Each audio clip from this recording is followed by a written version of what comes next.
Question 1. Write down the value of 3 in 16.35. So if we have 16.35, then we can see clearly here that this is the tens column. Here we have the units. The decimal point here, the separator between the units and the tenths. And these are then the hundredths.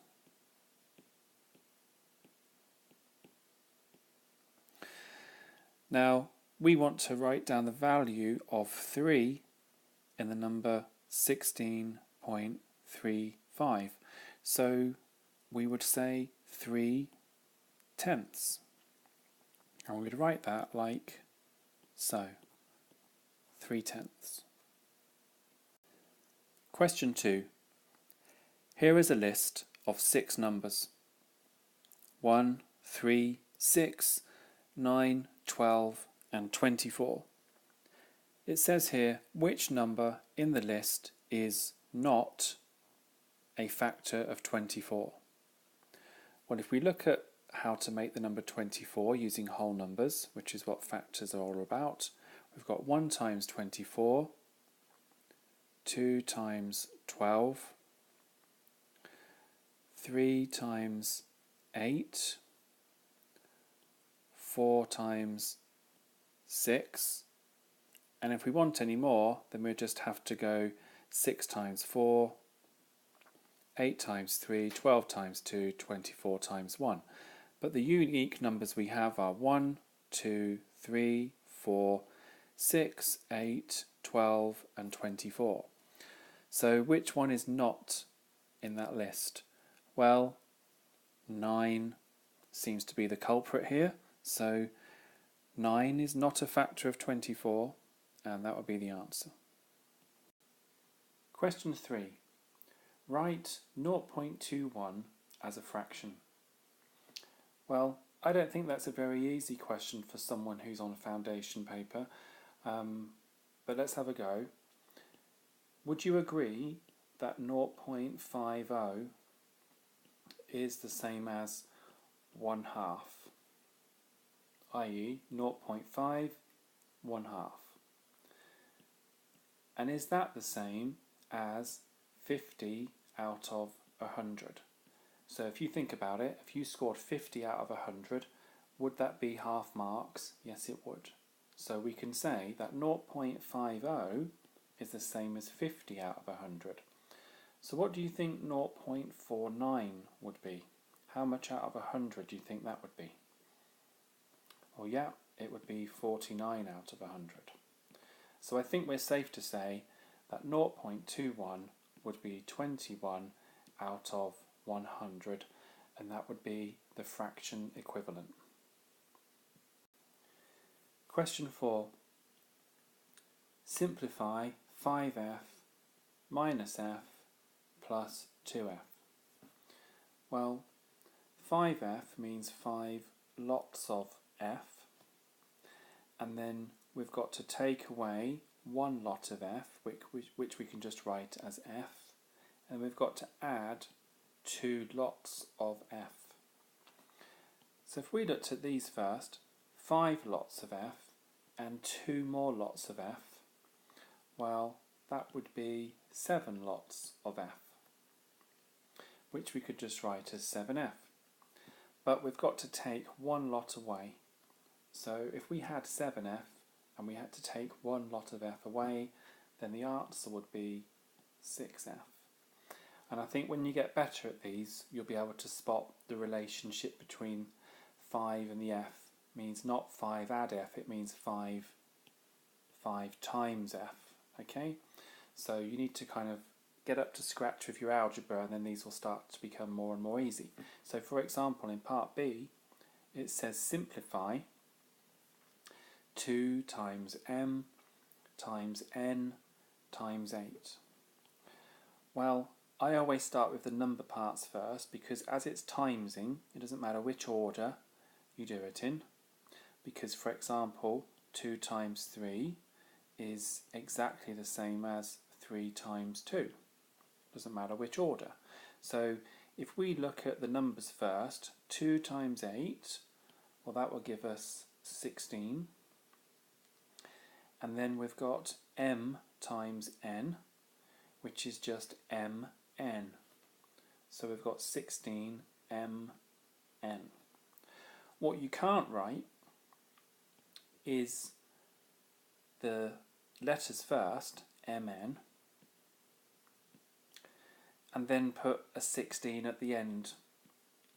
That doesn't make any sense in algebra.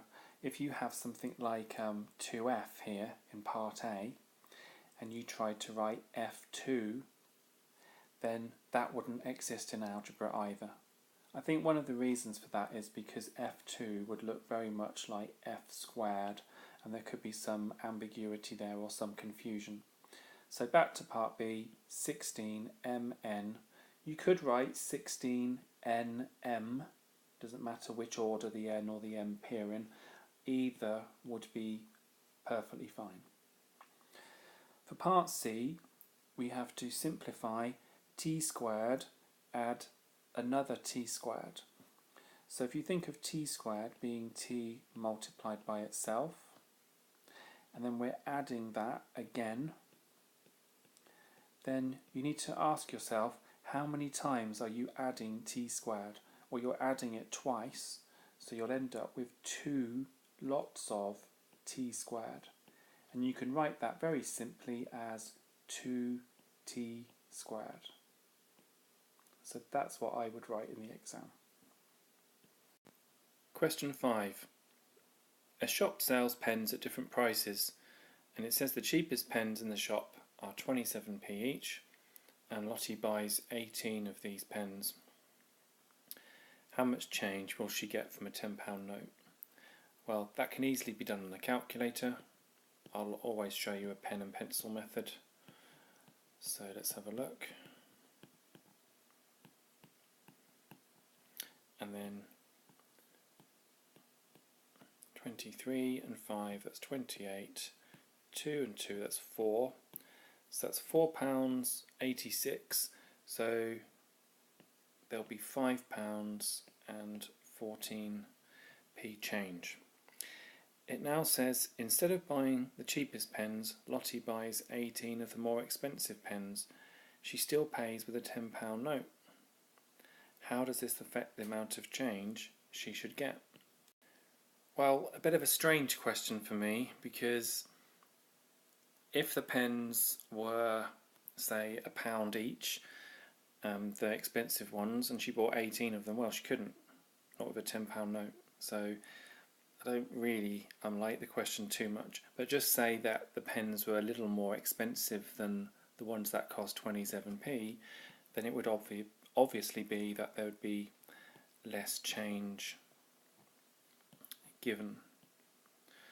So you don't want to write a whole essay on it, but I'll be tempted to. But anyway, less change given would probably be what is expected here. Well, I personally find this question tricky. That's just the way my mind works. I always want to dive in and use algebra. But I think what I could do here, as it's a foundation paper, not to make it too complicated, is that if you took the £458 and you just took the 72 off, i.e. the difference in money between them both. So if you did that, and then you get 45 minus 7, that's 38. So £386.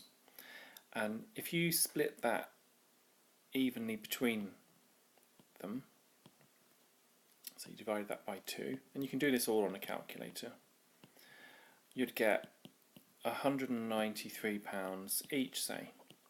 But then one of them did get £72 more, and Wayne saved £72 more. So if you add that on to one of these, you'll get 265, and that would be the answer.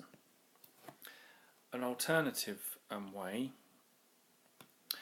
would be to use some algebra, and it's probably not really worth doing right now, but I want to just show you quickly that if you had m plus w is 458. And you also know that Wayne saved 72 more than Michelle. Now you've got to be careful here. So if you took Michelle's money and you added 72 to it, that would be the same as Wayne's, not the other way around. You've got to be careful. Then you know that W is m plus 72. So you've got a W here, so you can substitute. So you'd have m plus W, and you know what W is here.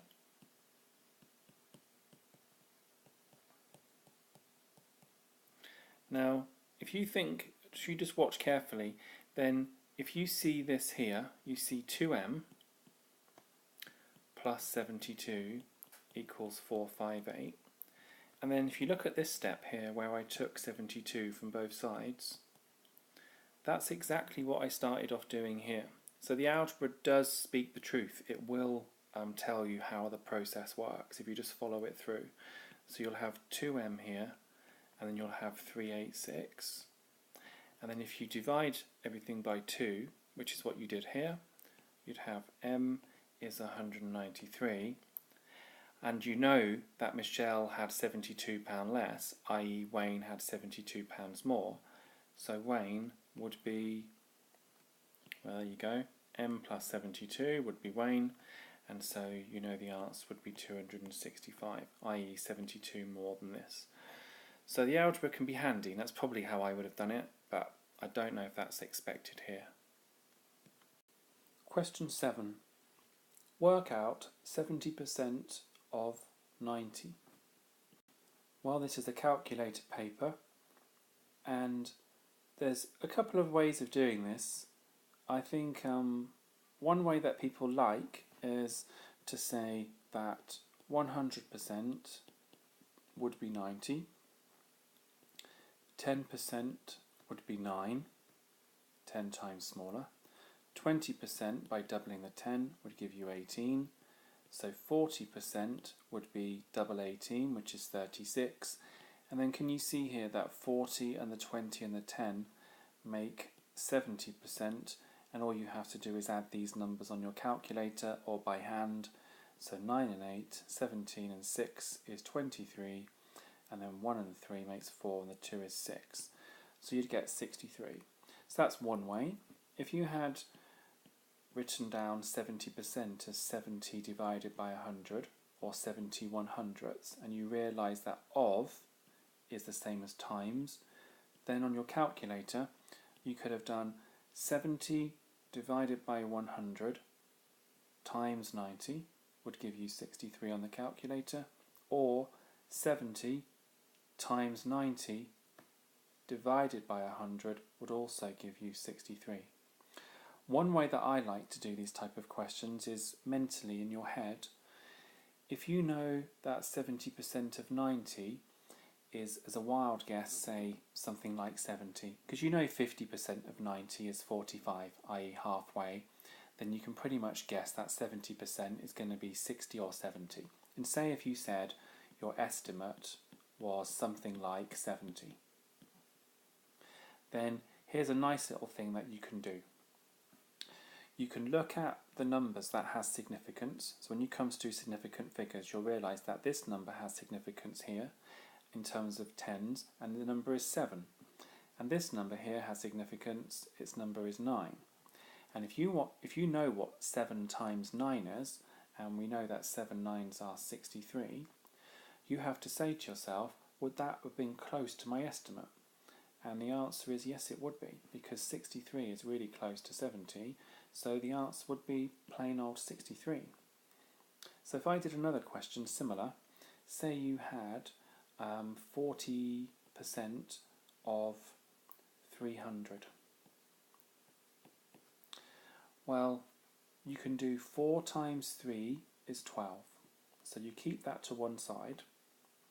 Then you use your powers of estimation and you say, well, what is 40% of 300? Well, it's roughly half, so 100 and something, say 140, and you write that down as your estimate. Then you look at what you had when you did 4 times 3, and you say to yourself, Is 12 close to 140 as an estimate? No, it isn't. It's not in the same magnitude, it's not in the hundreds. But if you take the number 12 here and make it 10 times bigger, you still keep the 12, i.e. the numbers that were significant, but you then say to yourself, is 120 close to my estimate? Yes, it is. So that's another really good way. So just to end with, if we had 30% of 80, well, hopefully you could say 3 times 8 is 24, and then you'd use your powers of estimation and say 30% of 80, well, it's under halfway, so it's going to be under 40, so say 30 something. That's your estimate, and then you compare that to 24, and you realise that 24 was really good, so it doesn't need changing to be 240 or 2.4 or 0.24. 24 would be perfectly correct. So you either got that last bit or you didn't. If you didn't understand how to do that in your head and using estimation, that's absolutely fine. You've got plenty of other ways of doing it with a calculator. Question 8. There's 4 fractions and you have to write these fractions in order of size. Now I know when I was at school I wasn't taught this method, and I've kind of taught myself this method, and I use it quite a lot if I'm teaching someone how to do this. I try and get the denominators to all communicate with each other, i.e. get the denominators the same. So I'm going to stick with the denominator which has got the highest number, i.e. 24ths, and I'm going to write that one down here.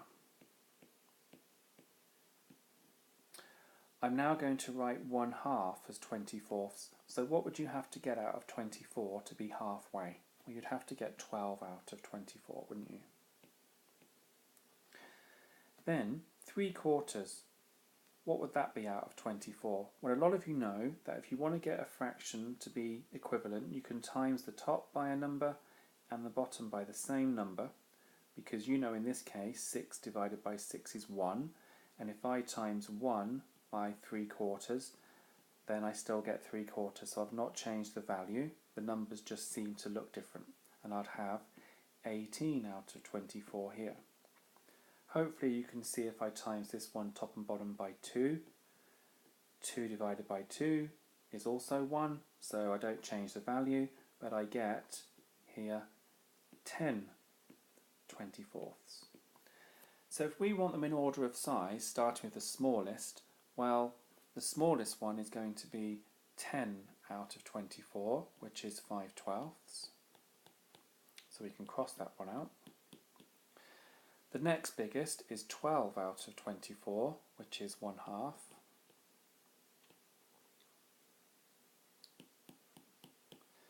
Then we've got 17 out of 24, which was already 17 out of 24. And then luckily for us that just leaves one left, which is the 3/4. So that's how I would approach that question. Question 9. What percentage of this shape is shaded? Well, if I had a calculator, I don't know if I'd really use it too much here, but let's have a think about the question. I firstly would work out how many squares I had down here. So 1, 2, 3, 4 by 1, 2, 3, 4, 5. So I know there's 4 times 5, there's 20 squares in total. But how many are shaded? And I think I would simply just count them. 1, 2, 3, 4, 5, 6, 7, 8, 9, 10, 11, 12 and a half. So we've got 12 and a half squares out of 20 in total. Now, if you did want to use the calculator, then, and I've got mine here, I would probably say do 12.5 divided by 20. Write down the decimal, which is 0.625, and then change that into a percentage. Now, I don't know if you can remember how to do this, but if you had 0.5, that would be 50%. So 0.6 would be 60%, and so 0.61, well, yep, that would be 61%. So if I wanted 0.625, it's going to be what? What do you think?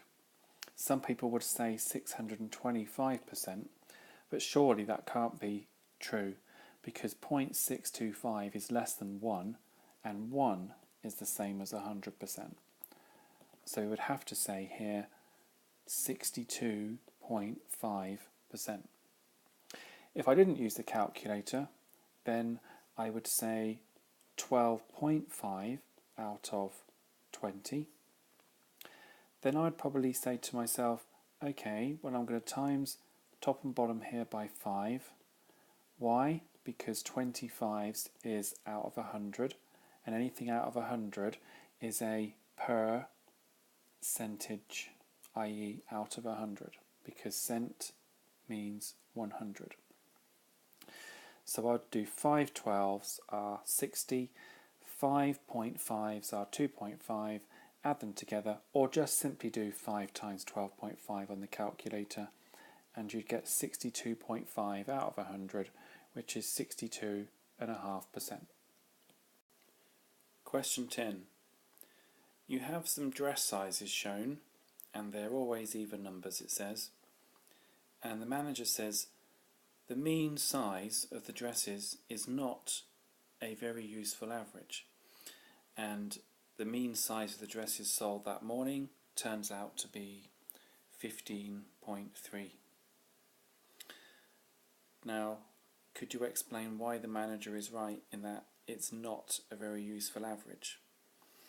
Well, my opinion on that would be that there is no dress size of 15.3 to begin with. So, although 15.3 has its uses, it doesn't actually represent any of the dress sizes shown. So that leads us to part 2, and it says, which is the more useful average for the manager to know, the median or the mode? You must give a reason for your answer. Well, straight away I'd think that the most popular dress size sold would be of some major importance if you had a clothes shop. So I would go for the mode, which is the most fashionable, the most popular. À la mode is like French for popular or fashionable. So I would say mode would be 14 here. And that would definitely tell me something. So I'm going to say the mode is most useful in this context, since it shows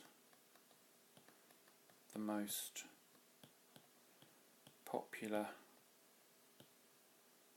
dress size sold. Okay, so it's the most useful because it shows the manager which size of dress is the most popular, and you'd probably end up just buying more of those in because you'd end up selling more of them. You might even put the price up on them, who knows. Question 11. Quite a difficult question because there's quite a lot of words here and there's a lot of information, but we do know that the coat, the normal price was £65, and we know that in the sale, in week 1, and we'll do these one at a time, in week 1 of the sale, the price of the coat is reduced by 20%. Now there's many different ways of doing this, but if you want a fast calculator way of reducing something by 20%, think if you started with a price of something and you took 20% of that price away, you'd only be left with 80% of the price. And what is 80% as a decimal? Well, back to our friend here, 50% is 0.5, 60% is 0.6, and yet 80% would be 0.8. So if we times 65 by 0.8, that would instantly take off 20% of it in one go on the calculator. So we can do 65 times 0.8, and that would be £52. Okay, so Maria doesn't have enough money yet. She may not, but she doesn't yet because she's got £40. In week 2 of the sale, the price of the coat is reduced by a further £10. Well, that's not too bad. So at the end of week 2, it's £42. Maria has £40. Does she have enough money to buy the coat in week 2 of the sale? Well, the answer would have to be no. Although Maria could go into the shop and try and do a bargain, but I don't think that's going to get us any marks here on this exam. So the answer would be no, and you've got the supporting evidence here. So you might want to call this week 2 and this here week 1. Some students in this question here would have done it a slower way, which is fine. You could have the £65 and you could have found 10% of it, which is £6.50, 20% of it, which is £13, and you could have just taken the £13 off the 65 and that would have left you with 52, and you could have done that on your calculator. But I just want to show you some faster ways as well. Question 12. Well, we have a length of a car here as 3.6 metres, and Carl wants to make a scale model of that car, and the scale is 1 centimetre to 30 centimetres. Work out the length of the scale model of the car, and you've got to give your answer in centimetres. So the scale here, I think these are reasonably tricky. So 1 centimetre to 30 centimetres. Now, let's forget about the scale for now. Let's think about the car in real life. 1 metre, well, that's 100 centimetres. So 2 metres is going to be 200, and 3 metres is going to be 300. So hopefully you're confident with 3.6 being 360 centimetres. Now here's where the scale comes to play. If you make a scale model, it's going to be smaller than what you started with. So if you took 360 and you divided it by 1, you're not really going to get very far, are you? You're going to get 360 still. But if you look at this number here, the 30, and say for every 30 centimetres that the car in real life had, you devote 1 centimetre to your scale model, that's how to read this scale. So you can do that on your calculator. You can do 360 divided by 30. I won't, I'll do 3s into 36, which is 12. And then that will tell me the answer. I'll have 12 centimetres. If you did 360 divided by 30, you would get 12 also, and that would mean that 12 lots of 30 went into 360, giving you 12 lots of this 1 centimetre for your model. Okay, so the answer is 12 centimetres. Question 13. Here are the heights in centimetres of 15 children, and you have to show this information in a stem and leaf diagram. Now, I've just seen some things at the bottom here, so I need to make sure that I get the full question in here. So, I guess we should do the stem first, and I would say we could have 15, 14, 13 and 12, like so. And then we want the leaves, so we can just do these. And does it want an ordered one? It doesn't actually say whether it has to be ordered. I'm just trying to think. Show this information in a stem and leaf diagram. So it doesn't say it has to be ordered, so I think I would just probably go 123, 147 and so on, like so. And then I'd probably do a key, so I'm going to say that's the same as that, just to make sure that I've got the key sorted out. It says one of the children is chosen at random. What is the probability that this child has a height greater than 140 centimetres? Well, in this case, more than 140 centimetres will be this one and these ones here. So that's 6 bits of information out of a total of 15. So the probability as a fraction would be 6/15. Question 14. It says write down the coordinates of the point C. Well, here's the origin, and we're going down 1 on the y-axis, and on the x-axis we're not moving. So the coordinate would be 0, -1. It then says that ABCD is a square, and on the grid mark with a cross the point D so that ABCD is a square. Well, the nice thing about this is you can just follow a pattern here. You can say back 3, down 1, then you can go down 3, back 1, and then think carefully, how would you repeat that rule? So you went along 3 and down 1, you went along 3 and across 1, so to get around about here, because that's where your eye would be looking to kind of make it a square, then you'd go 1, 2, 3 and up 1. So that would be your answer here. Okay, and that would make perfect sense.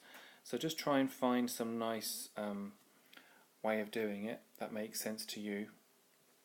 And that for me was that pattern 3, 1, 3, 1, 3, 1 and so on.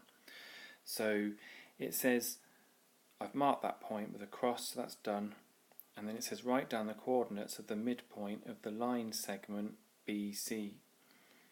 Now that's quite tough because a line segment is part of a line. So if I zoom into this part here, it wants halfway between B and C basically. So you can kind of use this pattern again. Instead of going 1 along and 3 up, you can just go half along and 1.5 up. So you have the coordinate of C already here. So C was 0, -1, and we said we're going to go not back the whole way 1, we're going to go back halfway because we want the midpoint, halfway point each time. So we're going to go back a half. So on the x we're going to have 0 back a half is -1/2, and then on the y we're going to not go up by 3, we're going to go up by half as much again, so we're going to go up by 1.5. And if we're on -1 and we go up 1.5, we're going to be left on a half. So I would say the midpoint there would be -1/2. Okay, so I'll just write that in here. And you can do that as a decimal as well. That would be absolutely fine. Question 15. Work out 4/5 of 210 centimetres. Well, this is a calculator paper, don't forget. So if we can do 4/5 times 210, that's the same as doing 4/5 of 210. Then on the calculator you can either do, and I'll do the same while I say it, we can either have 4 divided by 5 times 210, and that's 168, or we can do 4 times 210 divided by 5. So either 4 divided by 5 times 210 or 4 times 210 divided by 5. Either way you'd get 168. But one thing I'd like to explain here, and if you don't want to see the explanation then just skip ahead. 4/5 of 210, if you want to do it without a calculator, then you can just write the 210 as 210 whole ones, And as we've got multiplication here, it doesn't matter which order we write these in. So you could write this as 4 over 1 times 210 over 5. Some of you would have been taught not to do that, and your teacher would have said that you can do 5s into 210, which is 42. However, writing it in this way is sometimes easier for you to look at this as a fraction, and then you can see that 5s into 210 is 42. If you can't see that, 210 over 5 is the same as 420 over 10. I'm not sure whether you can see that now. That 10s into 420 is also 42. So there's another way of seeing it. But either way, then that leaves you with 4 lots of 42, which is 168. So there are plenty of ways of doing this question. I think another way without a calculator is just to multiply these out by hand, and you'd get 840. Divide that by 5, either using long division by hand or double the top, and you'd get 1680 divided by 10. And then you can divide top and bottom by 10, and you would get the answer 168 again. So there are plenty of ways of doing it with or without a calculator. Now this next question, I would agree a calculator would be very handy here, and I'm not going to do that without. So if we look at the idea of bidmass, now some of you may call that bodmass or maltmass. I don't know how you've been taught. I usually think of bidmass. So I think of brackets definitely first, followed by indices, which are like powers, then division and multiplication roughly at the same time, and addition and subtraction at the same time. So let's have a look if we've got any brackets here. Well, there we go. So we can have a look at that, and 6 minus 2.5 in the brackets would give us 3.5, wouldn't it? So we've got 3.5 squared plus, well, really, if we've got 9.34 minus 2.58, it's like that's in a bracket because it's all being square rooted. So on the calculator, you can just write 9.34 minus 2.58, and your calculator should say 6.76, but that's then square rooted. Now, this leaves us with looking at some indices next. I know we've done some subtraction, but that was within like brackets, okay? So we've looked at the subtraction within the brackets, and the brackets came first. We're now looking at the powers or the indices, and we've got an index here of 2, or a power of 2, so we can definitely do 3.5 squared here. And we get 12.25. And then we can add that to, and I don't know if some of you know this, but square rooting is the same as to the power a half. Okay, so it's a power, it's an index. So we can do square root of 6.76, which I think is 2.4. Let's have a look. No, 2.6. So lucky I had my calculator at hand. So we've got 2.6. And then last of all, we've got addition, and we can just add those together. So add 12.25, and we'd get 14.85. Now, there's an even quicker way of looking at this. So if I just enlarge this a little bit, what you can do is type it straight into the calculator. So you can just type in bracket 6 minus 2.5 close bracket, and then you can use this button on some calculators, which is the power button, or you can use this button. I think you've got something with a power here, and then you write to the power 2, and then use your forward button so it's not continuing the powers. Then you can write add, and then you've got choices here. You can either do bracket 9.34 minus 2.58, close bracket, to the power a half, which is 1 divide 2. Now when you do this 1 divide 2, be very careful to put a bracket around that. So I'll just explain. Let's just say you've got this number here, which is 6.76. If you want to raise that to the power a half, you can do the power button here, and you must do 1 divide by 2 with a bracket round it. Because some calculators, believe it or not, if you did 6.75 and did to the power 1 and then press divide 2, it would just do 6.76 to the power 1 and then divide the whole answer by 2, and you don't want that. So one clever way around this is to just write this as 0.5 or 0.5, okay, and then the calculator will square root it. An alternative is you do this exactly the same here, plus, and then you write a square root sign on your calculator. Some of them have that. I think some calculators have this button here with a little box. So I'm just going to try that and see if it's on mine. Yeah, and then I think you can just write 9.34 minus 2.58, and it extends the square root sign. It does give you 13 over 5, which is 2.6. Okay, if you press the SD button. So there are plenty of ways of getting this done, but I think good calculator use will help you here. My advice is, however, not to put everything just in the calculator and just press enter or equals or ANS. I would show some of these intermediate stages of working just in case you make a mistake on the calculator. At least you'd get 1 mark as opposed to nothing. Okay? Question 16.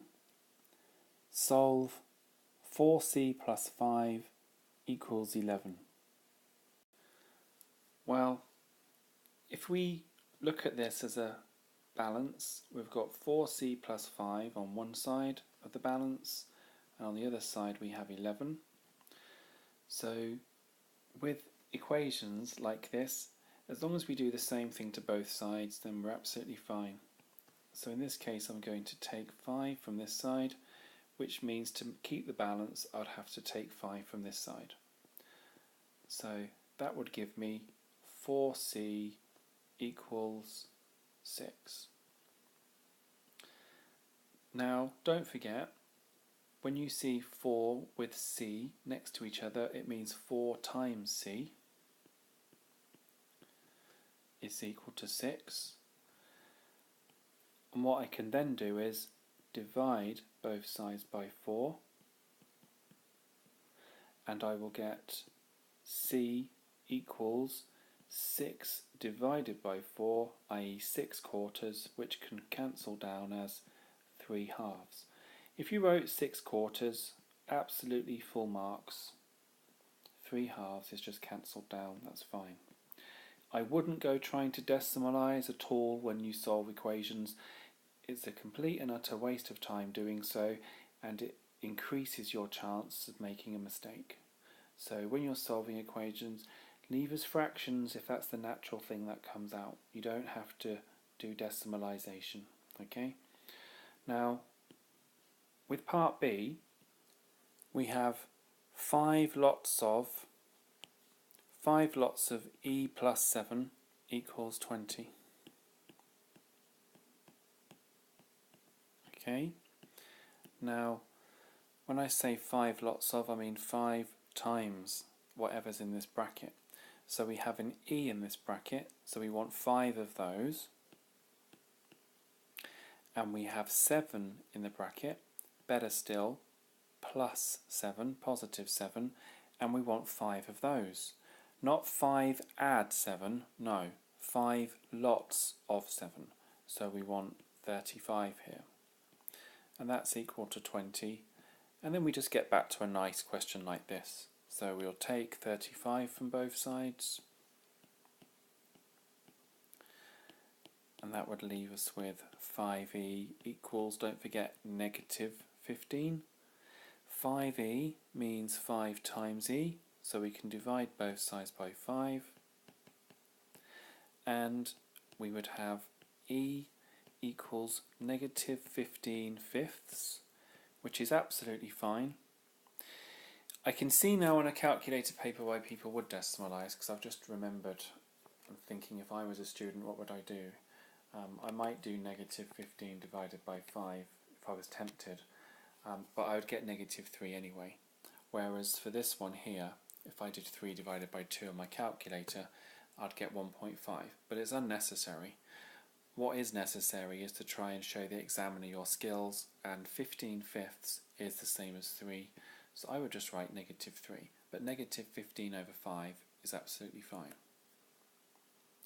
So let's have a look at the next part. We have to now simplify m cubed all squared. Now, if you're not sure how to say that, then this is going to be quite tricky, but the bracket should help you.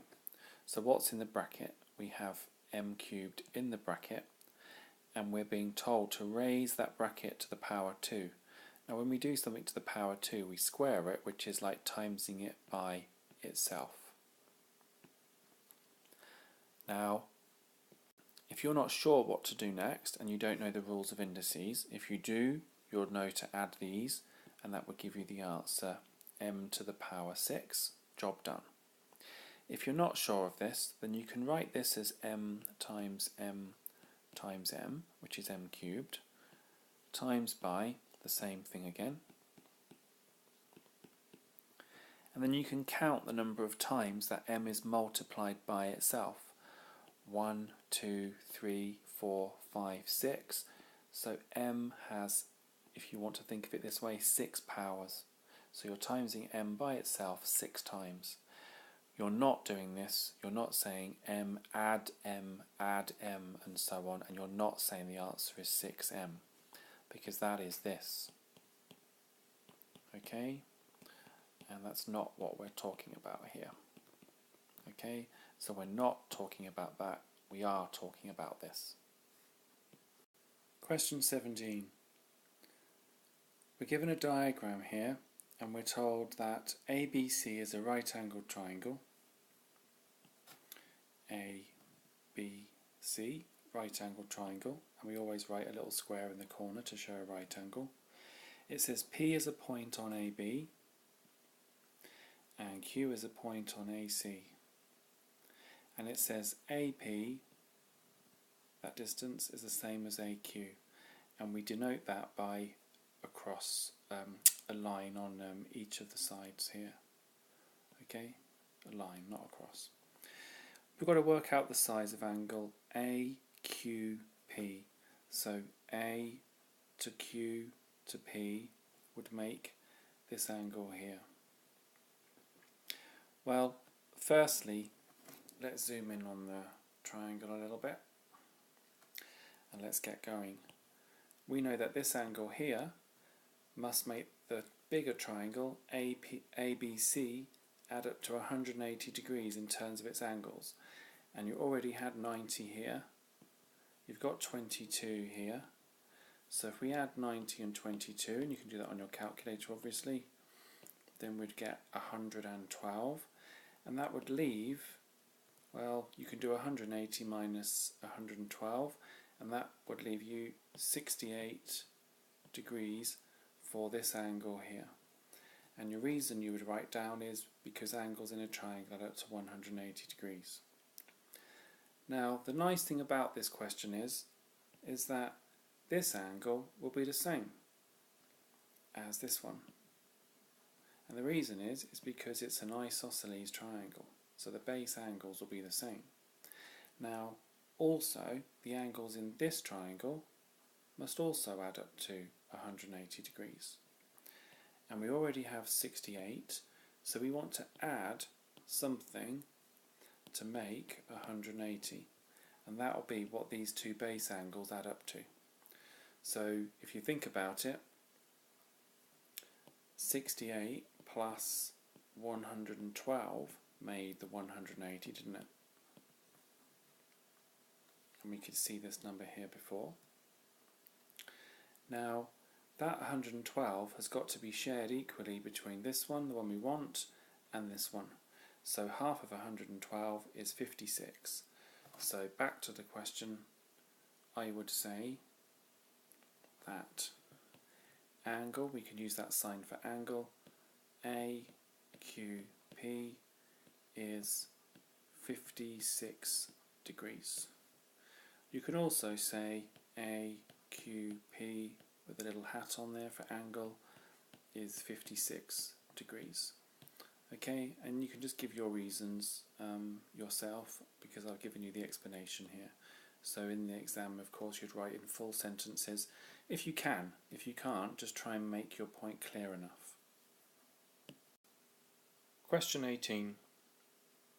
There's a list of ingredients for making 16 mince pies, and Elaine wants to make 72 of them. How much of each ingredient will Elaine need? Well, if you know that 16 mince pies gives these ingredients here, and you look at the number 72, you want to see the scale factor multiple of 16 to 72. How many 16s will go into 72? And if you can work out what you need to times 16 by to make 72, and on your calculator, and I'll do this now, if you have 72 divided by 16, well, you get 4.5. So on your calculator, you do 72 divided by 16, and that will give you 4.5. So all you have to do in this case is to multiply all the ingredients up by 4.5. So you've got 240 times 4.5, which is 1080 grams of butter, 350 for the flour times 4.5, which is 1575 grams. The sugar, well, 100 times 4.5, hopefully you can do that without a calculator. If not, don't worry, the calculator's there for you. So 280 for the mincemeat times 4.5 is 1260 grams. Okay, so if you didn't have a calculator, then if you wanted to try and work out 72 divided by 16, well, that's the same as 36 divided by 8, which is the same as 18 divided by 4, which is the same as 9 divided by 2, which again is 4.5. And all you needed to do there was use equivalent fractions, halving the numerator, halving the denominator, and you keep doing that. Okay, that's a nice way of getting the multiple. Okay, so when you're using things like pie charts or ingredients, you kind of do the same kind of process. You always look for that multiple, okay? And once you've worked that out, then the rest of the question should be fine. So that's how I would do this question. Question 19. 2/5 and 1/2. Well, someone does a calculation and they get the answer of 3/10, and you can see they're working here. So if we try and do 2/5 plus 1/2, what would we do? Well, we'd probably want to try and get the denominators the same. So we can times this top and bottom by 2 to get tenths here, and here top and bottom by 5 to get tenths here, and then we could add those fractions, and if we wanted to work the answer out, we'd have 4/10 plus 5/10, and that would be 9/10. So it seems that one thing that went wrong here is they tried to times the 5 by 2 to get the 10, but then didn't do the same to the 2 here. And another thing that you could say is that when they tried to change this half, they worked out that you times the 2 by 5 to get the 10, but they forgot to do the same thing to the top. Now, you may ask, well, why is it you have to times top and bottom by the same thing? Well, if you look carefully here, 2 divided by 2 is just 1, and if you're timesing something by 1, you don't change the value. I'll choose a different colour. So that would just be 1. And likewise, 5 divided by 5, that is just 1 as well. So you're not changing the value. So that's the real reason behind why you times top and bottom by the same thing, because then really you're not changing the value at all. So they're the mistakes that were made, and now somebody else tries to work out this sum. So let's have a look at this one. 1.5 times 5 1/3. And they said the 1 times the 5 is 5, and 1/2 times a third is a 6, which is true. And so 1.5 times 5 1/3 is seemingly 5 and a 6. They then added these. Well, let's have a look if there's any mistakes here. I think the best way of highlighting the error here would be to maybe draw a little grid. And if you had 1.5 times 5 1/3, here's how you could explain to the examiner. Well, 1 times the 5 was done, and that would give you the 5. The 1/2 times the third was a 6, and that's fine. You think the answer is 5 and a 6. But the mistake you could make is that you can't, what they didn't take into account was the other options. So here you've got, for example, 5 lots of a half, which is 5 halves. And here, in this part here, you've got 1 lot of a third, which is 1/3. So with that method, you can't just times the whole number parts and then the fraction parts and hope to get the answer, because you're missing some parts out. So I would probably draw that grid and say you've missed out some of the parts or some of the combinations. If I was actually doing that question, I would say 1.5 here is the same as, well, 1 is how many halves?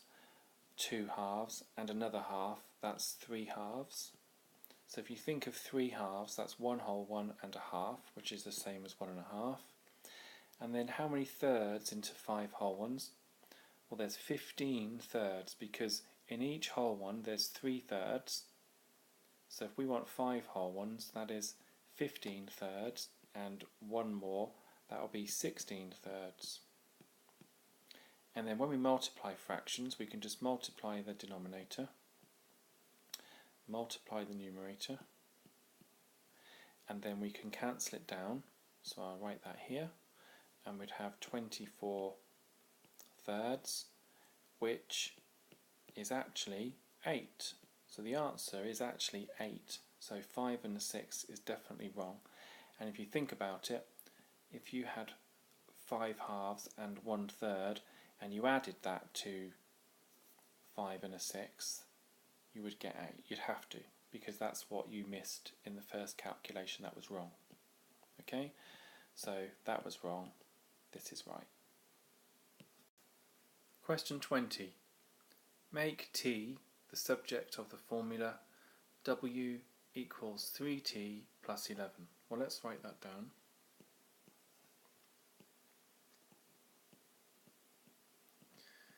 Now that's the same as writing w equals 3 times t plus 11.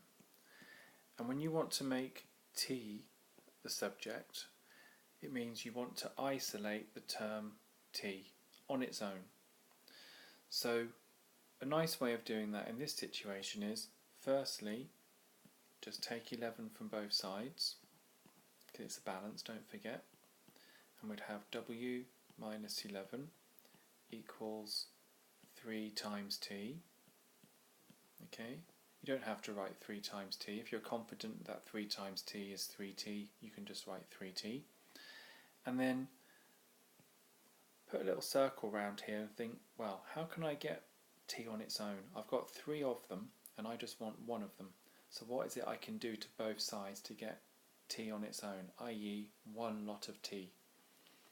Well, some students, in my past experience, think, well, if I take 2T from here, that will leave me T here, and then I've got to do the same here, and then unfortunately you end up with W minus 2T minus 11.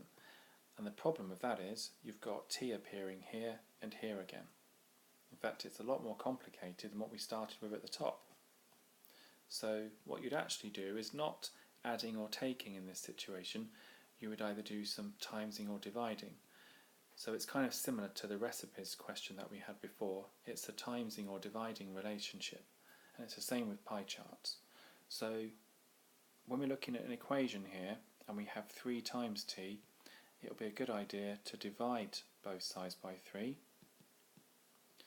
and that would leave us with w minus 11 all over 3 equals, well, if I had 3 lots of something and I divided that by 3, then I'd have 1 lot of it left.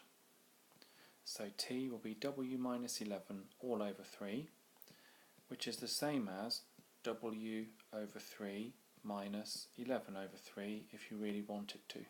But I certainly wouldn't start putting this in your calculator, and I definitely wouldn't be decimalising this, because you could have some strange answer like 0.333, put some dots in with a w, which would be wrong, minus, well, how many 3's go into 11? Well, 3, 6, 9, so 3 2/3. You could put something like that. That would be wrong. This, however, would be correct, so t could be that. But steer clear of decimals, and I keep saying this with algebra. When you've got an equation, I always try and steer clear of them. So this would be my answer. Question 21. Again, quite a complex question, but luckily we have a calculator at hand. We've got furniture being sold here, 3 different places. We've got pounds, euros and dollars, and we've got to see which company sells this furniture at the lowest price. So we've got an exchange rate here, so that should help us. So first of all, pools, and that's in London, and we're going to have that in pounds, and that is £1,480. Then we've got Jardin of Paris, and that's in euros here. Get the euro sign right. 1,980 euros. And then we have Outways, which you can see is in dollars, and we have 2,250. So let's get everything to pounds. So this one's done. If we look at the euros, we know that 1.34 euros is a pound. So we'd have to divide this by 1.34, wouldn't we, to see how many of those went into 1,980. So if we do 1,980 divided by 1.34, we're going to have £1,477.61 to the nearest penny, and I write 2 decimal places. And then Outways, we know we've got to divide this by 1.52 to convert to pounds. So we've got 2,250 divided by 1.52, and that's going to give us £1,480.26 to the nearest penny. So where was best value for money? Well, look very carefully and you'll see that the Paris store was the cheapest. Okay, these two were very close, but this one was the cheapest. Question 22. The time series graph gives some information about the number of pairs of shoes sold in a shoe shop in the first 6 months of 2014. And don't be worried about the words time series. It just means you're looking at things over time and we're trying to make some judgments about that. So it says here the sales target for the first 6 months of 2014 was to sell a mean of 96 pairs of shoes. So firstly, let's interpret what we have here. So this reading here for me is 110. This one, be careful, because if this is 90 then it's going up in twos, 82, 84, 86, 88, 90 and so on. So this will be 84. This one here, well this is 72, 46, 78. This one here, 92, that's 94. And then we have a 90, and then we have a 120. So you have a calculator, and hopefully you're okay on finding the mean. So to find the mean, we're going to add them all up, and of course feel free to do your calculations on your calculator while I add these up. I like to practice number skills here when I do these papers, so you can have a go at the number skills as well. So I've got 4, 12, 16, 9, 16, 25, 34, 36 and 1, 37, 1, 2, so that's 576, and we've got 1, 2, 3, 4, 5, 6 months, so 6 is into that will be, well, 9 6s are 54 with 3 left over, so you would have got on your calculator, and if you're using your calculator then you need to really pay attention to how to put these numbers in. A terrible error that some people do is this, and I'll just write these numbers out for you.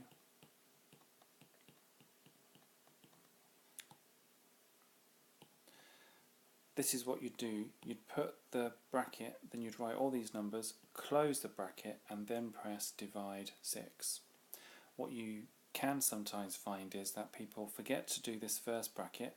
They put in all these numbers here and then they press divide 6 at the very end, and all that will do is divide the very last number by 6, i.e. gives you 20, and it will just add it on to the others and you'll get some ridiculous answer. So just be very careful how you put it into your calculator. So the question asks you to say, did the shoe shop meet the sales target? You must show how you get your answer, and I would say yes, it met its mean of 96, and there was no deviation from that mean at all, so yeah, it did meet its sales target of 96 pairs of shoes as a mean. Question 23. The grouped frequency table gives information about the heights of 30 students. It says, firstly, write down the modal class interval. Well, the first class interval goes from heights between 130 and 140. Can't include 130, hence this sign here, i.e. the height is going to be more than 130, but can be up to and including 140, and so on. Modal means most popular, and if we look at the frequency here, it will tell us that this class interval here was the most popular and it was the modal. So all we have to write here is exactly the class interval as we see it. Okay, it's just saying that the most frequent heights range between 160 and 170, not equal to 160. Now, I think this is quite a good question because this shows you all the different things that can go wrong, and you've got to just write down 2 things that are actually wrong with this frequency polygon. Well, hopefully you've realised that that should not be happening. So you'd write something like the graph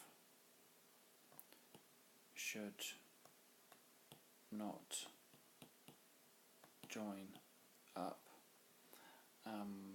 you can say something like the frequency polygon should not be closed. So you could say not be closed. When I say closed, i.e. make a shape. Now this is why people do it, because when they see polygon they think, well, 1, 2, 3, 4, 5 sides, that's a pentagon. And you'd be right. But when you come to drawing a graph, the keyword itself can be a little misleading. Polygon doesn't actually mean many sides, it means many points. So if you adhere to the actual meaning of the word, then you do still get your 5 points. Okay, so that is important to understand what the word really means. Now, the other thing that's wrong with this frequency polygon is that it's my understanding that you always use the midpoint. Okay, so in here, if you had another column in your table, the midpoint between 130 and 140 would be 135, 145, and so on down here. It's kind of similar to how you'd estimate the mean using a group frequency data. Don't know if you remember that. Now, in this case, the first one should have been 135, like we discussed, but it doesn't. It starts at 130. So it should have started here at 135, which was here, and it would still be one high, because if we look here, we still had a frequency here of 1. The next one would have to be 145 and a frequency of 7. So let's have a look. So the next one would have to be at 145 and a frequency of 7. So the heights are okay where the dots are, but they've got to be moved along. Okay, so that'll be the first one, second one, and then next one here 155, and then we've got 165, and then 175, and then the perfect one would be this one. I'll try and join the last one up without making an error. There we go. Okay, so that's the completed result as it should be. So as long as you highlight those and you make your second point clear, and it'll be something like the points should be plotted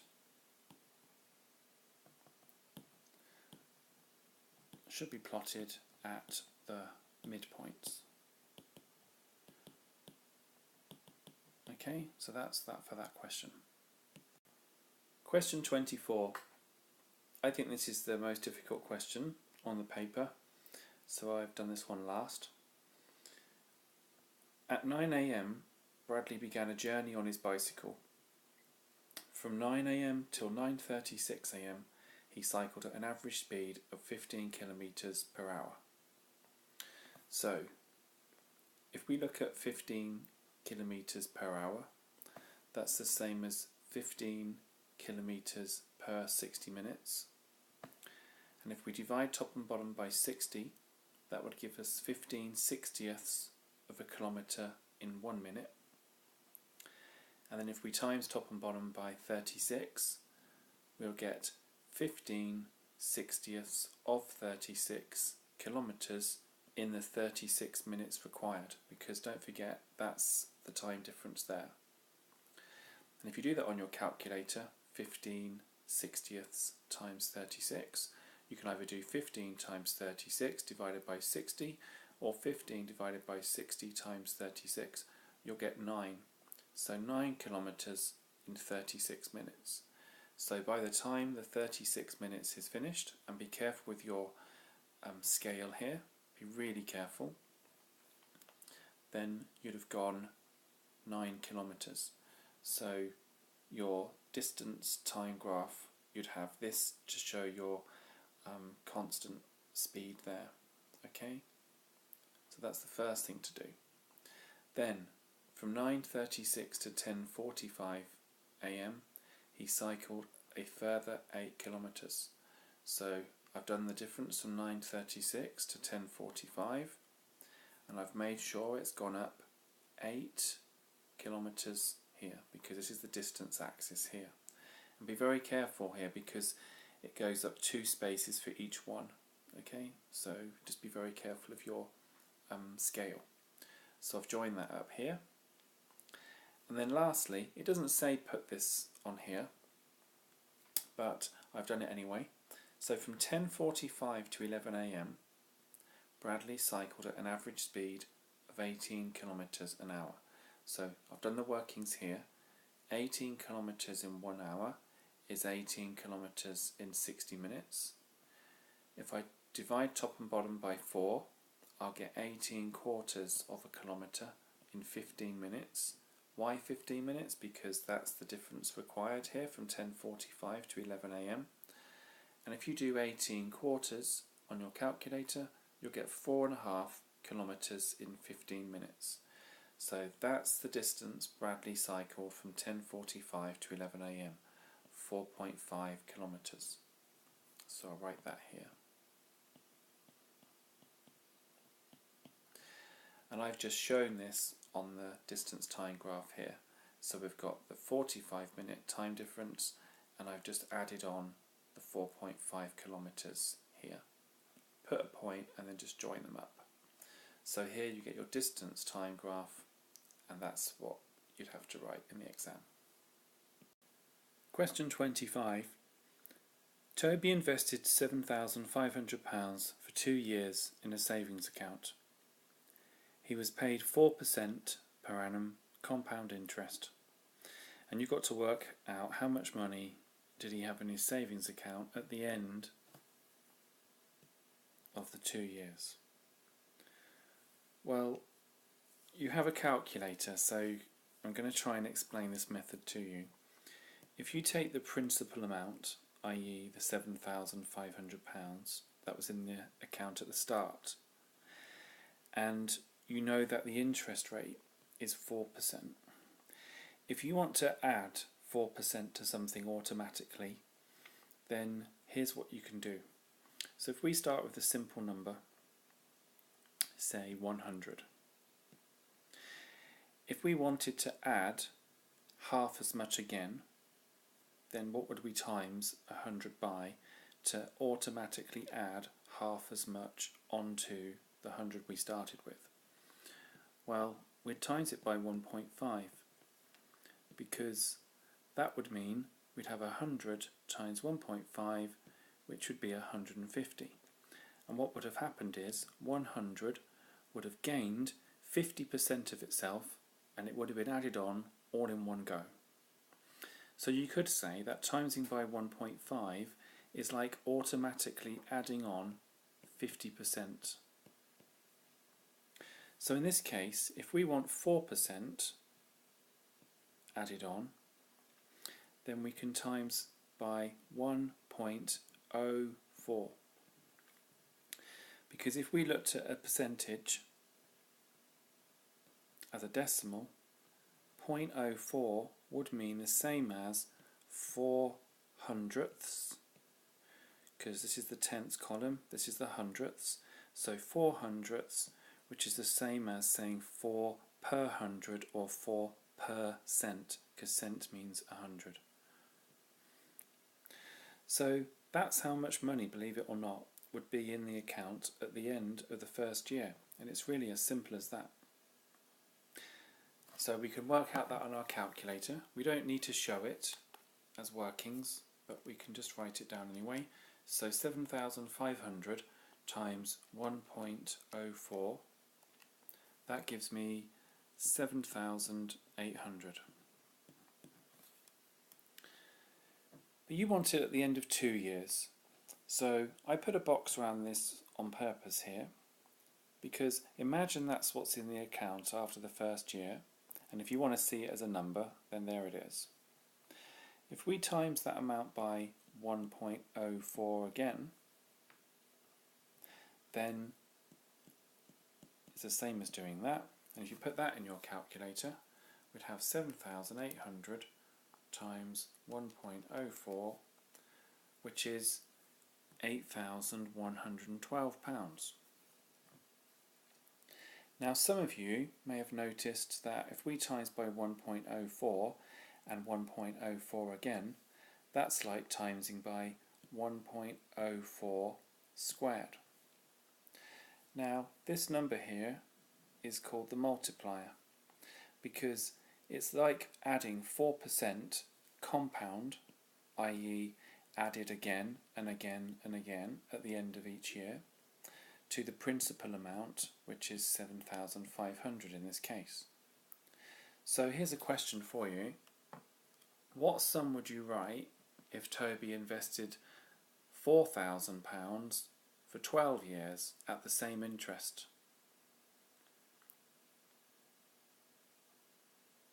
Well, if he had 4,000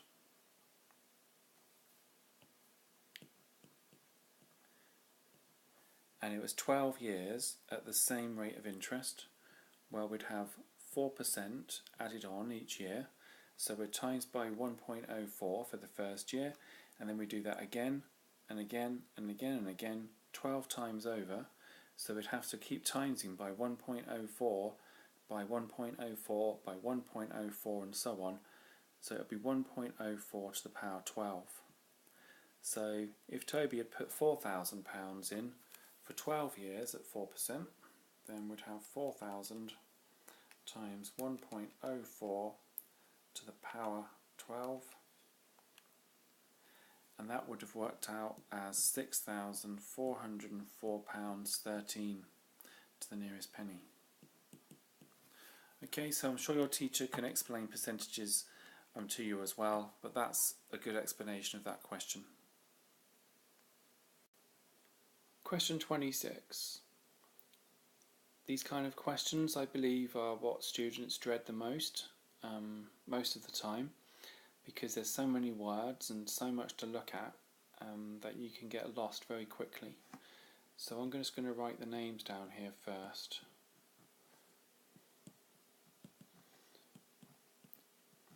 And then see what we can do with that. So Becky has some marbles and we're going to call that X. Chris has 2 times as many marbles as Becky. Well, that means Chris would have 2 lots of X, so we can write that as 2X if you're okay with that. You can write 2 times X if you want. Dan has 7 more marbles than Chris. Not 7 more than Becky, but 7 more than Chris. So he has 2X plus 7, or 7 plus 2X if you wish, whichever, it doesn't matter. It says they have a total of 57 marbles.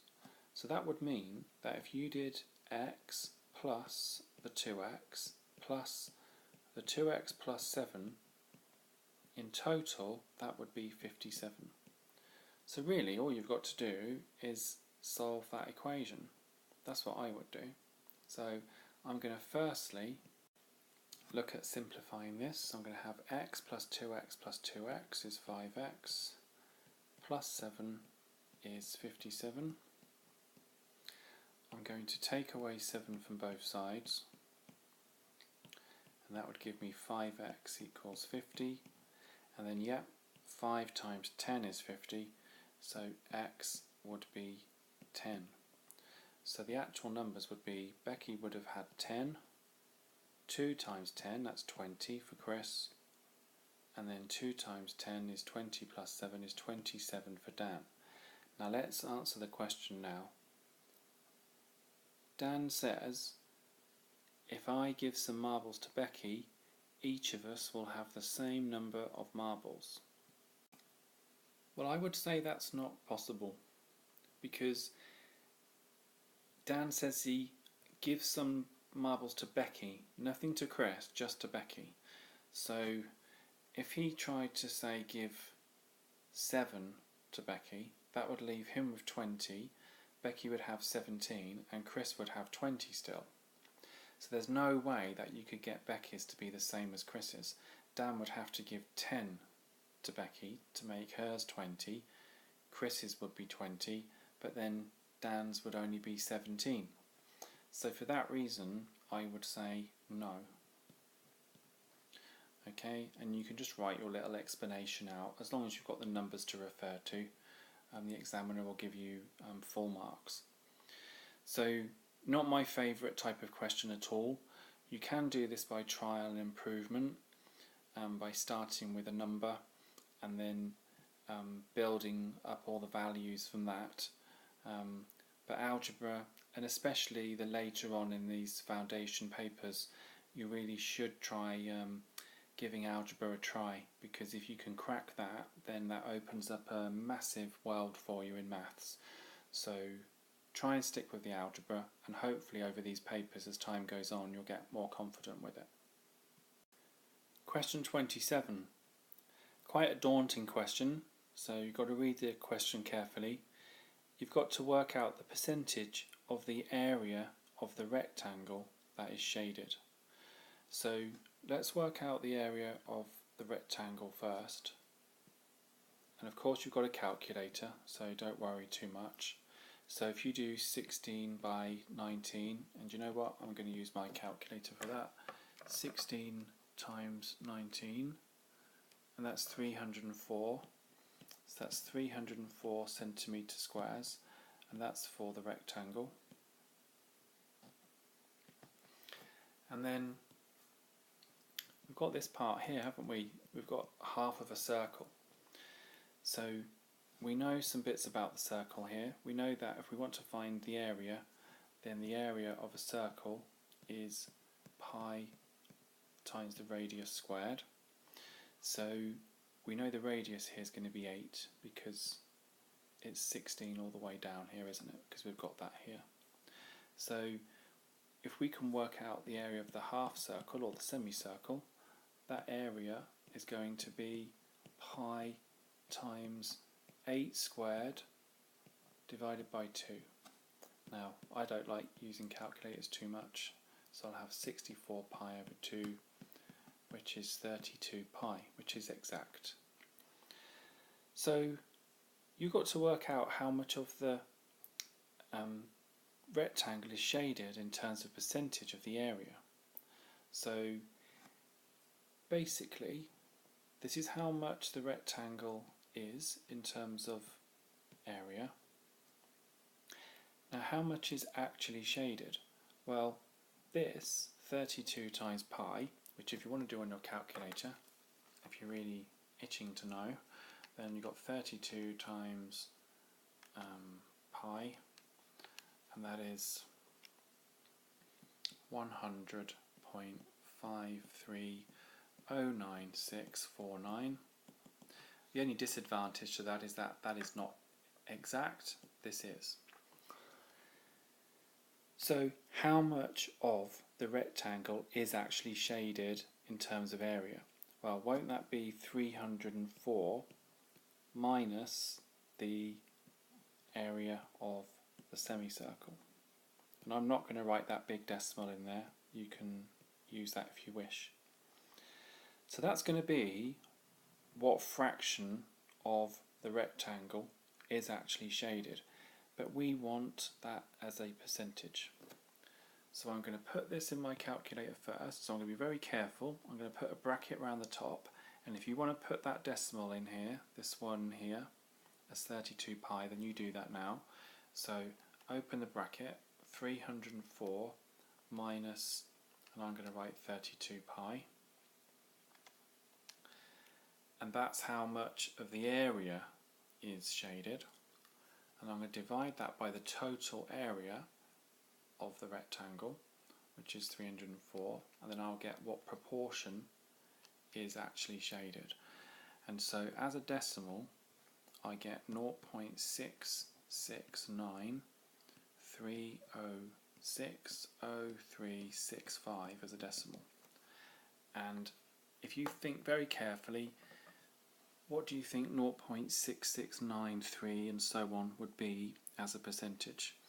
Well, again, in earlier questions, if you know something like 0.5 is 50%, 0.6, 60%, 0.65 would be 65%, and so on.